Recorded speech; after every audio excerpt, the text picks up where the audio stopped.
លោកគ្រូអ្នកប្រហែលជាហត់នឿយណាស់បងប្រុសធានអង្គុយនៅទីនេះមិនអីទេបងប្រុសធានអ្នកថែមទាំងមានស្នាមសាក់ទៀតផង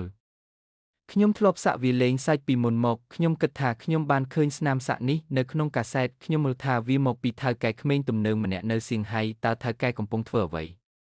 គាត់មានម្ដាយចាស់ជ្រា80នាក់និងកូនអាយុ3ឆ្នាំម្នាក់ដែលសុទ្ធតែត្រូវបានចិញ្ចឹមដោយរើមកនេះតើខ្ញុំគួរទទួលបានថ្លៃសម្បត្តិធ្វើដំណើរដោយរបៀបណាបើអ្នកនៅតែបត់ជើងតូចអ្នកនិយាយច្រើនដងតើអ្នកនឹងឈប់ទេសូម្បីតែបត់ជើងតូចក៏មិនរំខានដែរអ្នកគិតថាអ្នកអស្ចារ្យមែនទេ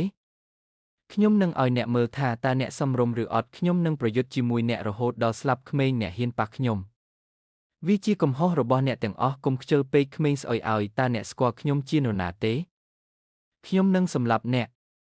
កុំសម្លាប់ខ្ញុំអីលោកខ្ញុំនឹងទទួលខុសត្រូវចំពោះរឿងនេះចូលយើងឈប់អ្វីអ្នកគិតថាអ្នកអាចធ្វើឲ្យខ្ញុំបោះបង់ចោលបន្ទាប់ពីពាក្យពីរបីម៉ាត់ប៉ុណ្ណោះខ្ញុំខ្លាចថាអ្នកមិនមានលក្ខណៈសម្បត្តិគ្រប់គ្រាន់ទេចាងស៊ុនអ្នកមានភាពក្លាហានខ្លះ